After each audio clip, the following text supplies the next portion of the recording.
민서는 거울 앞에 서는 걸 좋아하지 않았습니다. 눈썹은 흐릿했고 뺨엔 여드름 흉터가 움푹 파여 있었죠. 뻐드렁니는 입술을 밀어냈고 늘 입이 벌어진 채로 있었어요. 학교에선 버둥이라는 별명이 따라붙었고 아이들은 쉬는 시간마다 민서가 지나갈 때마다 입을 가리고 킥킥거렸습니다. 그런 민서에게 믿기 힘든 일이 일어났습니다. 3학년 1반 반장이자 전교에서 제일 잘생긴 애로 소문난 강수혁이 민서에게 말을 걸어온 것이었죠. 수혁은 교실 복도에서 민서를 불러 세우더니 멋쩍은 미소를 지으며 말했습니다. 이번 주 토요일 영화나 같이 보러 가자고요. 민서는 그 자리에 얼어붙은 채 아무 말도 할 수 없었습니다. 이런 일이 내게도 일어날 수 있는 건가요? 그날 밤 민서는 엄마의 낡은 화장품 파우치를 열었습니다. 파우더는 뭉쳐 있었고 립스틱은 반쯤 녹아 있었죠. 그걸로 입술을 바르고 머리를 묶고 거울 앞에서 몇 번이고 미소를 연습했습니다. 자신의 뻐드렁니가 잘 보이지 않도록 입꼬리를 조심스럽게 조절했죠. 토요일, 약속한 극장 앞에서 수혁은 밝게 웃으며 민서를 맞이했습니다. 두 사람은 영화관에 들어갔고 팝콘을 나눠 먹고 민서의 어색한 농담에도 수혁은 자꾸 웃었습니다. 민서는 평생 처음으로 누군가의 호감을 의심 없이 받아들이고 있었습니다. 심장이 빠르게 뛰었고 손에 든 콜라는 자꾸만 미끄러졌습니다. 하지만 그 순간의 설렘은 월요일 아침 무참히 짓밟혔습니다. 등교한 민서는 이상한 기운을 느꼈습니다. 친구들의 시선이 똑같은 방향에서 자기 쪽으로 쏠려 있었죠. 누군가 민서에게 폰 화면을 들이밀었습니다. 화면에는 주말의 데이트 장면이 고스란히 찍혀 있었고 영상 위에는 이렇게 적혀 있었습니다. 못생긴 년이랑 데이트하면 피자, 세 판 콘돔 1박스. 미션 성공 키읔키읔키읔키읔. 누군가는 그걸 틀어놓고 웃고 있었고 누군가는 고개를 돌렸지만 웃음을 참지 못했습니다. 민서는 숨이 막혔고 교실 바닥이 꺼지는 듯 했습니다. 어디선가 수혁의 웃음소리가 들렸습니다. 그의 표정에는 미안함도 없었고 그저 장난이 재밌었다는 식의 가벼운 분위기만 남아 있었습니다. 민서는 아무 말도 하지 못한 채 가방을 들고 교실을 뛰쳐나왔습니다. 뒤에서 누군가 말했습니다. 진짜 한 건 했다. 역시 수혁이 쩐다. 근데 그 여자 진짜 뚱뚱하긴 했지. 그날 이후 민서는 학교에 나오지 않았습니다. 폰도 꺼졌고 집에도 연락이 닿지 않았습니다. 선생님은 가정사정이라고만 말했고 아이들은 점점 그녀를 잊어갔습니다. 하지만 민서는 그날 이후 단 하루도 잊지 않았습니다. 눈웃음 뒤에 감춰진 조롱, 누군가를 망가뜨려 놓고 아무렇지 않게 웃던 그 얼굴을 기억하며 민서는 마음을 다졌습니다. 복수할 거예요. 기어코 끝까지. 민서는 학교를 자퇴했습니다. 가정사정이라는 말 한마디로 정리가 되었고 담임도 더 묻지 않았습니다.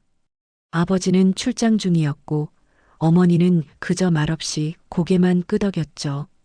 민서의 방엔 커튼이 닫힌 채 몇 날 며칠을 불도 켜지 않은 어둠이 가득했습니다.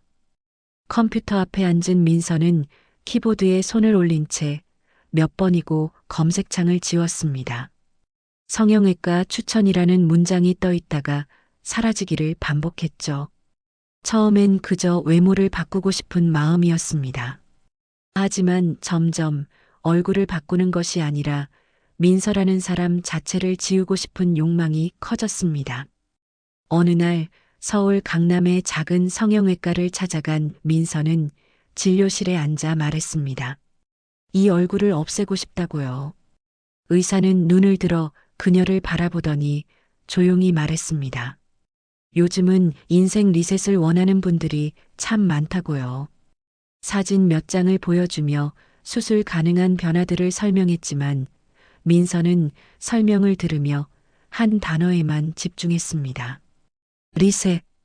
수술을 결정한 건 생각보다 빨랐습니다. 코는 낮았고 턱은 들려 있었으며 광대는 넓었습니다.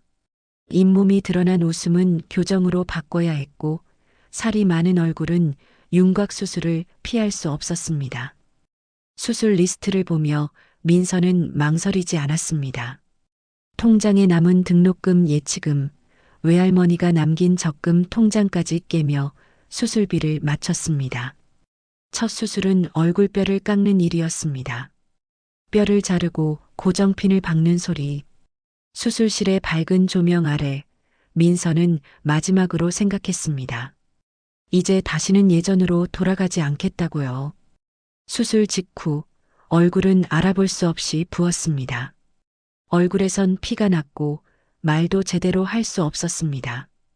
거울을 봐도 내 얼굴이 아닌 것 같았습니다. 하지만 민서는 울지 않았습니다. 누군가에겐 고통이겠지만 자신에겐 그것조차 벗겨내야 할 껍데기였기 때문입니다. 회복하는 동안 민서는 이름도 바꾸었습니다. 이민서에서 이하윤으로. 병원 간호사가 새 이름을 불렀을 때 그녀는 낯설게 느껴지는 그 단어에 고개를 들었습니다. 처음으로 누군가가 나를 다르게 불러주었습니다. 하윤 씨. 그 한마디에 민서는 웃었습니다. 입꼬리를 조심스레 올리며 뻐드렁니 없어진 잇몸 사이로 조용히 중얼거렸습니다. 이제 시작입니다. 성형 수술이 끝났다고 해서 인생이 바뀌는 건 아니었습니다. 하윤은 거울을 보며 생각했습니다. 이건 단지 빈 캔버스를 얻은 것뿐이라고요. 그림을 그려야 할 사람은 결국 자신이라는 걸 깨달았습니다. 붕대를 푼 얼굴은 낯설었습니다. 광대가 들어갔고 턱선이 날렵해졌으며 코는 오똑했습니다. 거울 속 얼굴은 이전과는 전혀 다른 타인이었습니다. 하지만 눈빛만은 여전히 과거의 민서를 닮아 있었죠. 겁 많고 움츠러들고 사람들의 눈치를 보는 눈. 하윤은 그 눈빛마저 바꿔야겠다고 다짐했습니다. 그녀는 우선 체형을 바꾸기로 했습니다. 살을 빼야 했고 태를 바꿔야 했습니다. 새벽마다 동네 헬스장에 나가 트레이너에게 PT를 받았습니다. 러닝머신 위에서 쓰러질 듯 뛰며 입술을 깨물었고 거울 앞에서 무표정으로 자세 교정을 연습했습니다. 자세 하나, 걸음걸이 하나도 새로 짜인 각본처럼 정돈해 나갔습니다. 말투도 바꿨습니다. 느릿하고 자신 없는 말투를 지우기 위해 매일 아침 뉴스 앵커 영상을 따라 했습니다. 입안에 와인병 마개를 물고 발음 연습을 했고 녹음기를 틀어 스스로를 확인했습니다. 억양을 고치고 웃을 때는 이마를 찡그리지 않도록 눈매를 조절했습니다. 옷장도 바꿨습니다. 후드티와 트레이닝복은 모두 버렸고 단정하면서도 선명한 라인의 블라우스와 스커트를 하나씩 갖춰 입기 시작했습니다. 하윤은 자주 거울을 보았습니다. 자신을 스캔하듯 매일 변화하는 얼굴과 자세를 체크하며 중얼거렸습니다. 이건 복수를 위한 프로젝트. 나는 완전히 새로 태어나야 한다고요. 자기계발서도 탐독했습니다. 이미지를 설계하는 법, 상대방에게 신뢰를 주는 표정, 처음 만났을 때 사람의 마음을 얻는 말투까지. 하윤은 그것들을 곧 무기로 만들었습니다. 무대 위 주인공처럼 등장하고 자리를 장악하며 중심이 되는 사람. 그렇게 설계된 완성형 하윤은 조금씩, 그러나 확실하게 완성되어 갔습니다. 그리고 어느 날 쇼핑몰 CEO를 모집하는 구인 공고 하나가 눈에 들어왔습니다. 모델 겸 콘텐츠 디렉터를 겸할 수 있는 인재를 찾는다는 문구. 하윤은 이력서를 쓰며 웃었습니다. 과거라면 감히 지원조차 못했을 자리였지만 지금은 달랐습니다. 이력서 맨 아래 그녀는 손으로 이렇게 적었습니다. 자기 연출이란 곧 생존입니다. 하윤은 면접장에 들어설 때 단 한 번도 눈을 떨구지 않았습니다. 하이힐을 신은 채 정면을 응시했고 면접관의 질문에도 침착하게 답했습니다. 지원한 자리는 프로젝트 유유라는 신생 쇼핑몰 브랜드의 운영 CEO였습니다. 면접관은 물었습니다. 자신을 어떻게 소개하시겠냐고요. 하윤은 잠시 생각하다가 조용히 말했습니다. 자기 연출이 곧 생존이라고요. 저는 이 시대의 표정을 기획할 줄 아는 사람이라고요. 그 답변은 흔한 클리셰가 아니었습니다. 하윤은 진심이었고 그 진심이 사람을 끌어당겼습니다. 며칠 뒤 합격 통보가 왔고 그녀는 서울 강남의 공유 오피스에 처음 출근했습니다. 책상은 낡았고 의자는 삐걱거렸지만 브랜드는 가능성이 있었습니다. 기획안은 엉성했지만 하윤은 단숨에 핵심을 짚었습니다. 지금 이 브랜드엔 얼굴이 없다. 이야기도 없다. 하윤은 곧 브랜드의 얼굴이 되었습니다. 직접 모델로 나섰고 피팅과 콘텐츠 기획을 동시에 했습니다. 사진 속 그녀는 당당했고 고개를 살짝 들고 웃는 표정은 사람들의 시선을 붙잡았습니다. 프로젝트 U는 조금씩 주목받기 시작했습니다. 피드엔 도대체 모델이 누구냐는 댓글이 달렸고 그녀의 표정과 말투를 따라하는 쇼츠 영상도 생겨났습니다. SNS 팔로워는 급속히 늘었고 입점 제안도 하나둘 들어오기 시작했습니다. 그 즈음 대표 번호로 한 통의 연락이 왔습니다. 제휴 업무를 맡고 있는 플랫폼 MD팀에서 미팅을 원한다는 내용이었습니다. 브랜드 성장 가능성이 높아 보인다며 미팅을 진행하고 싶다고요. 이메일을 열어보던 하윤은 손을 멈췄습니다. 담당자 이름 강수혁. 눈앞이 순간 흐려졌습니다. 그 이름이었습니다. 한때 자신을 세상에서 사라지게 만들었던 이름. 그리고 지금 그가 협업 요청 메일에 이렇게 적어놨습니다. 귀사의 브랜드 콘셉트에 깊은 인상을 받았습니다. 직접 뵙고 이야기 나눌 수 있기를 바랍니다. 하윤은 천천히 의자에 기대 앉았습니다. 그는 아직도 자신을 모릅니다. 하긴 기억도 안 나겠죠. 장난처럼 웃던 얼굴, 사람 하나 무너뜨려 놓고도 캐캐 묵은 농담처럼 넘겼던 그날의 표정. 하지만 괜찮습니다. 모른다고요? 괜찮아요. 곧 기억나게 될 테니까요. 미팅 날 아침 하윤은 평소보다 조금 더 시간을 들여 옷을 고르고 메이크업을 했습니다. 겉으로 보기엔 차분한 준비였지만 손끝의 움직임 하나하나엔 감정이 얹혀 있었습니다. 눈썹은 단호하게 그렸고 입술엔 붉은 톤을 더해 강한 인상을 남기려 했습니다. 오전 11시 강남의 한 공유 회의실. 하윤이 먼저 도착해 자리에 앉아 있었고 곧 문이 열리며 두 명의 남성이 들어왔습니다. 그 중 하나가 바로 수혁이었습니다. 정장 차림에 머리를 단정하게 빗은 채 노트북을 꺼내며 인사를 건넸습니다. MD팀 강수혁이라고요. 잘 부탁드린다고요. 하윤은 조용히 웃었습니다. 그의 말투, 손버릇, 눈매까지도 여전했습니다. 하지만 수혁은 전혀 눈치채지 못했습니다. 자신이 만든 파멸이 이렇게 완벽하게 복원되어 앞에 앉아 있다는 사실을 말이죠. 미팅은 평범하게 흘러갔습니다. 수혁은 브랜드의 콘셉트를 칭찬했고 하윤은 침착하게 답했습니다. 대화 중간중간 수혁은 자꾸 하윤을 바라보았습니다. 처음 보는 여자에게 자연스레 끌리는 눈빛이었습니다. 그 눈빛을 하윤은 익히 알고 있었습니다. 과거에도 수혁은 그렇게 웃으며 사람을 깨웠고 그 뒤에서 장난처럼 짓밟았죠. 하지만 지금 하윤은 당하는 쪽이 아니었습니다.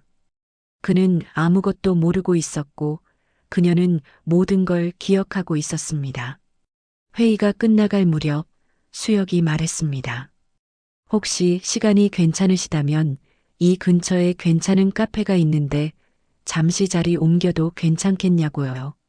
업무 연장선이라고는 했지만 그의 목소리엔 이미 호감이 묻어 있었습니다. 하윤은 고개를 끄덕이며 말했습니다. 괜찮다고요. 저도 그쪽 브랜드와 깊은 관계를 맺고 싶다고요. 수혁은 환하게 웃었습니다. 그 미소는 여전했지만 이제 그 미소를 보는 그녀의 눈빛은 전과 달랐습니다. 카페로 이동하며 수혁은 몇 번이고 하윤을 힐끗힐끗 바라보았습니다. 그리고 대화가 자연스레 일상으로 넘어가자 조심스럽게 물었습니다. 혹시 예전에 모델 일도 하셨냐고요? 어딘가 낯이 익은 느낌이 든다고요. 하윤은 조용히 머리를 넘기며 웃었습니다. 사람들이 자주 그렇게 말한다고요. 익숙한데 딱 집어 말하긴 어렵다고요. 수혁은 고개를 끄덕이며 눈을 떼지 못했습니다. 그 눈빛 속엔 욕망과 호기심이 섞여 있었습니다. 그리고 하윤은 다시 마음속으로 음조렸습니다. 기억해요. 당신의 웃음. 그 안에 있었던 조롱도. 이제 내가 어떤 표정으로 무너뜨릴지 기대하시길 바랍니다. 그날 이후 수혁은 종종 연락을 해왔습니다. 처음에는 업무 관련 질의였고 곧 자연스레 커피 한 잔, 식사 제안으로 바뀌었습니다. 하윤은 늘 바쁜 척했고 적당히 거리를 두었지만 수혁은 포기하지 않았습니다. 그는 그녀에게 확신을 갖고 있었습니다. 이 여자는 자신에게 호감이 있다. 그렇게 믿고 있었죠. 하윤은 그 확신을 무너뜨리려 하지 않았습니다. 오히려 더 정교하게 조율했습니다. 메시지는 늘 짧고 간결하게, 미소는 의도적으로 애매하게, 자신의 감정을 드러내기보다는 수혁이 알아서 상상하게 만들었습니다. 어느 날 수혁은 조심스레 물었습니다. 혹시 지금 따로 만나는 분은 없냐고요? 하윤은 대답하지 않았습니다. 그저 웃으며 고개만 살짝 돌렸습니다. 그 침묵은 말보다 더 많은 신호가 되었고 수혁은 점점 빠져들었습니다. 하윤은 수혁의 SNS도 지켜보았습니다. 그는 여전히 사람들 사이에서 잘 어울렸고 파티와 모임에도 자주 참석했습니다. 그러면서도 틈틈이 하윤에게 연락을 이어갔습니다. 하윤은 그에게 적당한 미스터리를 유지했고 그건 수혁에게 더욱 강한 자극이 되었습니다. 수혁이 쫓고 있는 건 호감이 아니라 자존심이라는 걸 하윤은 누구보다 잘 알고 있었습니다. 그는 단지 알고 싶었던 겁니다. 이 여자가 왜 자신을 밀어내는지, 그 이유를 모르기에 더 집착하게 되는 거죠. 그날 밤 하윤은 거울 앞에 앉아 립스틱을 바르며 혼잣말을 했습니다. 당신이 다가오면 올수록 나는 더 멀리서 겨누게 된다고요. 왜냐면 당신은 아직 아무것도 모른다고요. 과거에 누구를 무너뜨렸고 어떤 얼굴을 짓밟았는지도요. 하윤은 수혁에게 한 통의 메시지를 보냈습니다. 이번 주말 시간 되시면 괜찮은 전시회 하나 있어요. 초대권이 2장인데 함께 하실래요? 수혁은 몇 초 만에 답장을 보냈습니다. 좋아요. 언제 어디서든. 그 순간 하윤의 입꼬리가 천천히 올라갔습니다. 그는 점점 걸려들고 있었습니다. 그리고 하윤은 복수라는 2글자보다 더 날카로운 계획을 머릿속에 그려넣고 있었습니다. 사람은 자신이 무슨 잘못을 했는지도 모른 채 무너질 수 있다는 걸 내가 직접 보여줄 겁니다. 전시회를 마친 뒤 카페로 향하던 수혁은 무척 들떠 있었습니다. 하윤은 늘 조금씩 거리를 두었고 그게 오히려 그를 더 끌어당겼습니다. 오늘은 뭔가 달라질 수 있을 것 같다는 확신이 있었죠. 그리고 그녀도 마침내 그 기대를 받아줄 것 같은 기류를 풍기고 있었습니다. 카페에 도착하자 하윤은 조용한 구석 자리에 앉아 있었습니다. 그녀의 눈빛은 차분했고 표정은 평소보다 더 부드러웠습니다. 수혁은 떨리는 손으로 커피를 들며 말을 꺼냈습니다. 그동안 감사했고 사실은 개인적으로도 많이 생각했다고요. 처음부터 특별하다고 느꼈다고요. 그 순간 하윤이 작은 파일 하나를 테이블 위에 올려놓았습니다. 흰 봉투 안에는 USB 하나와 간단한 종이 메모가 들어 있었습니다. 그리고 그녀는 조용히 말했습니다. 그 안에는 당신이 누구인지가 담겨 있어요. 당신이 했던 말들, 행동들, 그리고 사람들이 보지 못했던 당신의 진짜 얼굴이요. 수혁은 고개를 갸웃했지만 곧 표정이 굳기 시작했습니다. 그는 본능적으로 뭔가 잘못되었음을 느꼈습니다. 하윤은 노트북을 꺼내 USB를 연결하고 한 영상을 재생했습니다. 회사 회식 자리에서 수혁이 인턴에게 농담 반 진담 반으로 말하던 장면. 여자 신입은 얼굴이 반이고 남자 신입은 줄 잘 서야지. 회의 도중 여직원을 향해 디자인 말고 외모를 바꾸는 게 낫겠다던 발언. 퇴근 후 여직원의 뒷담화를 녹음한 사내 음성 메시지. 그리고 마지막으로 교복을 입은 어린 시절. 뚱뚱한 여자아이와 나란히 걷는 영상 속 수혁의 목소리. 야, 진짜 이건 개그야. 못생긴 년이랑 데이트하면 피자에 치킨에 콘돔까지. 내가 이겼다 키읔키읔키읔. 하윤은 화면을 닫고 조용히 수혁을 바라보았습니다. 그의 얼굴은 창백해졌고 입술은 바들바들 떨리고 있었습니다. 하윤은 마지막으로 말했습니다. 이 영상들 이미 당신 팀의 윤리실로 전달됐어요. 내 브랜드는 당신 회사와 계속 협업하겠지만 당신은 아닙니다. 당신의 이름은 이제 내 서류에만 남게 될 거예요. 그때 당신이 짓밟았던 이름. 이제 그 이름이 당신을 짓밟을 차례예요. 수혁은 무너진 눈빛으로 말했습니다. 이게 다 복수였냐고요. 하윤은 웃지 않았습니다. 그저 조용히 컵을 들어 마지막 커피를 마시며 대답했습니다. 복수요? 아니요. 이건 정리예요. 당신이 만든 상처를 내가 내 방식으로 마무리하는 것뿐이에요. 그리고 그녀는 자리를 떴습니다. 수혁은 그 자리에 멍하니 앉아 있었습니다. 곧 울리는 휴대폰 진동. 인사팀에서 온 메시지였습니다. 윤리 위반 사항 관련 긴급 소명 요청. 오늘 중으로 인사위원회 참석 바랍니다. 그때서야 수혁은 하윤이 누군지 진짜로 실감했습니다. 그리고 자기도 모르게 입에서 흘러나온 말. 민서. 그날 이후 수혁은 회사에서 자취를 감췄습니다.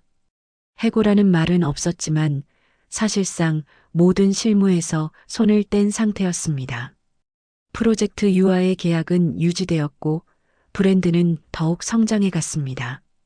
누군가는 말했습니다. MD팀에 있던 어떤 직원이 윤리 위반으로 큰 타격을 입었다고요. 정확한 이유는 모르겠지만 꽤 오래된 일까지 들춰졌다고요. 하윤은 그 이야기를 조용히 들으며 고개만 끄덕였습니다. 굳이 말을 보태지 않았습니다. 왜냐하면 이제 그건 자신의 일이 아니었기 때문입니다.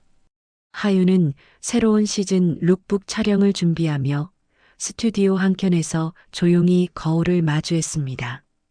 화장은 하지 않은 민낯이었고 눈가는 약간 피곤해 보였습니다. 하지만 그녀는 거울 속 자신에게 처음으로 다정하게 말했습니다. 잘했어요. 정말 수고 많았어요. 그녀는 복수만을 위해 얼굴을 바꾸지 않았습니다. 그건 단지 시작이었고 진짜 변화는 그 이후였습니다. 웃는 법을 배우고 말하는 태도를 익히고 상처를 품은 채 살아가는 방식을 익혔습니다. 그리고 지금 그녀는 자신을 꾸미기 위해서가 아니라 있는 그대로의 자신을 더 사랑하기 위해 립스틱을 집어들었습니다. 민서였던 시절의 사진은 이제 폴더 안에 조용히 저장되어 있습니다. 삭제하지 않았습니다. 그 아이가 있었기에 지금의 하윤이 있다는 걸 부정하고 싶지 않았기 때문입니다. 어떤 날은 문득 그 시절의 교실이 떠오르기도 합니다. 그때의 조롱, 수치, 상처들. 하지만 이젠 그 기억조차 자신을 찌르지 않습니다. 더 이상 무너지지 않을 것을 알기 때문입니다. 하윤은 그날 마지막으로 수혁에게 문자 한 통을 남겼습니다. 나는 당신이 기억하는 그 애가 아닙니다. 이제 나는 내가 만든 나예요. 전송을 누르고 그녀는 핸드폰을 뒤집었습니다. 답장을 기다리지도 않았습니다. 복수는 끝났고 끝났다는 건 곧 새로운 시작이라는 뜻이니까요. 그녀는 스튜디오 조명 아래 섰습니다. 촬영자가 말했습니다. 지금 너무 좋습니다. 그대로 웃어주세요. 하윤은 조용히 눈을 들어 렌즈를 바라봤습니다. 이번엔 계산된 미소도 연습한 각도도 아니었습니다. 진짜 자신의 얼굴로 웃었습니다.